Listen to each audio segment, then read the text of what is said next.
অবাক হচ্ছেন? রাজনীতির মাঠের সব হিসাব নিকাশ যেন ওলটপালট হয়ে যাচ্ছে। যে বিএনপিকে এতদিন ক্ষমতার অন্যতম দাবিদার ভাবা হচ্ছিল, সেই দলের দুর্গ থেকেই কেন ইট খসে পড়ছে? কেন হাজার হাজার নেতাকর্মী বিএনপি ছেড়ে জামায়াতের পতাকা তলে আশ্রয় নিচ্ছে? অন্যদিকে জামায়াত ইসলামীর এমন অভাবনীয় গণজোয়ারের রহস্যটাই বা কি?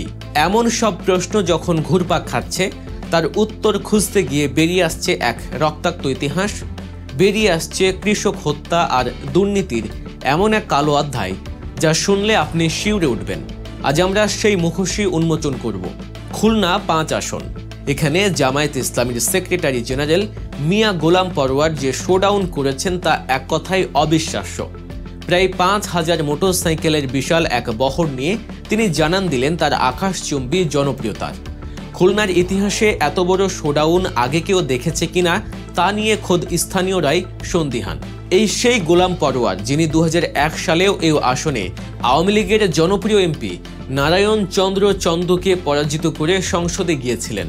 এবার তার বিপরীতে বিএনপি প্রার্থী করেছেন হাওয়া ভবনের নাটের গুরু হিসেবে পরিচিত আশিক আহমেদ লবিকে, যিনি একসময় রাজনীতি ছেড়ে দেশ থেকে পালিয়ে গিয়েছিলেন এবং ঘোষণা দিয়েছিলেন যে তিনি আর কখনোই রাজনীতিতে ফিরবেন না। তার এই হঠাৎ ফিরে আসায় জনগণ যে খুব একটা সন্তুষ্ট নয় তা বলাই বাহুল্য। স্থানীয়দের মুখে মুখে এখন একটাই কথা, দাঁড়িপাল্লার গণজোয়ারে এবার হাওয়া ভবনের ধানের শীষ হাওয়ায় উড়ে যাবে। শুধু খুলনাতেই নয়, এই গণজোয়ারের চিত্র এখনও সারা দেশে। কুষ্টিয়া 3 আসনে জামায়াতের এমপি প্রার্থী মুফতি আমির হামজার মোটরসাইকেলের শোভাযাত্রায় মানুষের ঢল নেমেছিল। শুরু ছিল কিন্তু শেষ খুঁজে পাওয়া যাচ্ছিল না। এখানে আবার বিএনপির অবস্থা আরও করুন।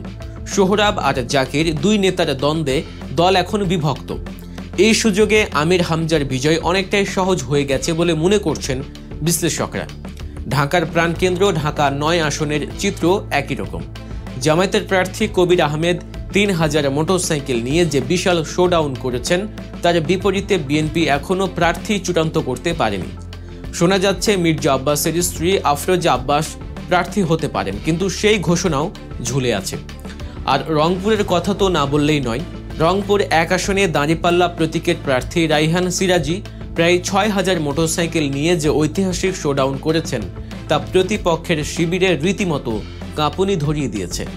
এই যে দেশজুড়ে জামায়াতের জয় জয়কার, এর পেছনের মূল কারণটা কি? কারণ হলো বিএনপির প্রতি সাধারণ নেতাকর্মীদের চরম হতাশা। বিএনপি থেকে পদত্যাগের হিড়িক লেগেছে। চুয়াডাঙ্গা, কিশোরগঞ্জ, চাঁপাইনবাবগঞ্জ সহ দেশের বিভিন্ন স্থানে সাবেক উপজেলা চেয়ারম্যান থেকে শুরু করে সাধারণ সদস্য পর্যন্ত সবাই এখন দলে দলে জামায়াতে ইসলামীতে যোগ দিচ্ছেন। বিএনপি হুমকি ধামকি দিয়েও এই স্রোত আটকাতে পারছে না। কিন্তু কেন এই পতন? রাজনৈতিক বিশ্লেষকরা বলছেন বিএনপি তার আদর্শ থেকে যোজন যোজন দূরে সরে গেছে। শহীদ জিয়ার বিএনপি এখন আর নেই, এটি এখন আওয়ামী বিএনপিতে পরিণত হয়েছে। সংস্কারের বিরোধিতা আর দুর্নীতির প্রতি আপোষকামী মনোভাবই দলটিকে আজ কর্মীশূন্য করে ফেলছে। এই রাজনৈতিক পট পরিবর্তনের গভীরে যেতে হলে আপনাকে আমাদের সাথে একটু অতীতে ফিরে যেতে হবে। সম্প্রতি বিএনপির শীর্ষ নেতা তারেক রহমান কৃষকদের আলুর ন্যায্য মূল্য পাওয়া নিয়ে একটি প্রজ্ঞাপন প্রকাশ করেছেন। কিন্তু এই কৃষক প্রেমী সাজার আড়ালে যে কি ভয়ঙ্কর এক ইতিহাস লুকিয়ে আছে তা জানলে আপনার পায়ের নিচের মাটি সরে যাবে। চলুন ফিরে যাই 1995 সালের মার্চ মাসে। তখনও বিএনপি ক্ষমতায়। বাংলার মাঠে মাঠে তখন সবুজ ধানের চারা বাতাসে দুলছে। কৃষকের চোখে সোনালী স্বপ্ন, এই ধান উঠলেই ঘরে ফিরবে সুখ, সন্তানের মুখে ফুটবে হাসি। কিন্তু তাদের সেই স্বপ্ন দুঃস্বপ্নে পরিণত হলো সারের অভাবে। বিএনপির ক্ষমতাবান নেতাদের সিন্ডিকেটের কারণে বাজারে তৈরি হলো কৃত্রিম সার সংকট। 300 টাকার সারের বস্তা বিক্রি হতে লাগলো 2000 টাকায়। কৃষকদের মাথায় হাত। ঠিক সেই সময় দিশেহারা কৃষকরা খবর পেলেন গোবিন্দগঞ্জের মহিমাগঞ্জ রেল স্টেশনে 3 ওয়াগন সার এসেছে, যা ন্যায্য মূল্যে বিক্রি করা হবে। হাজার হাজার কৃষক ভোরের আলো ফোটার সাথে সাথেই ছুটে গেলেন স্টেশনে। এক বুক আশা নিয়ে অপেক্ষা করতে লাগলেন। কিন্তু বেলা গড়িয়ে দুপুর হয়, চেয়ারম্যান আসেন না, সারও পাওয়া যায় না। হঠাৎই পুরো স্টেশন এলাকা ঘিরে ফেলে পুলিশ। কৃষকরা দেখলেন সেই সার ওয়াগন থেকে নামিয়ে ট্রলিতে করে কালো বাজারে বিক্রির জন্য নিয়ে যাওয়া হচ্ছে। চোখের সামনে নিজেদের অধিকার লুট হতে দেখে কৃষকরা আর চুপ থাকতে পারলেন না। তারা ব্যারিকেড দিলেন, প্রতিবাদে ফেটে পড়লেন। তারা স্লোগান দিলেন, এই সার আমাদের, কৃষকের অধিকার। আর ঠিক তখনই ম্যাজিস্ট্রেটের নির্দেশে কৃষকদের উপর গর্জে উঠল পুলিশের বন্দুক। এলো পাতারি লুটিয়ে পড়ল টুকু মিয়া, ফরিদুল, নজরুল, বাদল সহ 18 জন নিরীহ কৃষকের নিথর দেহ। মহিমাগঞ্জ স্টেশনের মাটি কৃষকের রক্তে লাল হয়ে গেল। আহত মন্টু মিয়া দীর্ঘদিন চিকিৎসার অভাবে ভুগে ভুগে মারা যান, কিন্তু বিএনপির সরকারের কাছ থেকে কোনো সাহায্য পাননি। ভাবতে পারেন কতটা নির্মম হলে একটি সরকার নিজেদের দেশের অন্নদাতাদের বুকে এভাবে চালাতে পারে। সেদিন শুধু 18 জন কৃষককেই হত্যা করা হয়নি, হত্যা করা হয়েছিল পুরো বাংলাদেশের কৃষি ব্যবস্থাকে। এরপর শুরু হয় গণগ্রেফতার। কোনো কৃষকই ভয়ে রাতে ঘরে ঘুমাতে পারেনি। সেদিন বাংলার দেয়ালগুলো ভরে গিয়েছিল একটি প্রশ্নে, কে দেবে কৃষকের হিসাব? বিনা অপরাধে কৃষক জেলে কেন? জবাব চাই বিএনপি সরকার। আজ সেই কৃষক হত্যাকারী বিএনপি যখন কৃষক প্রেমের কথা বলে, তখন তা তামাশা ছাড়া আর কিছুই মনে হয় না। তাদের লজ্জা থাকা উচিত। এবার চলুন দেখি মুদ্রার অপর পিঠ।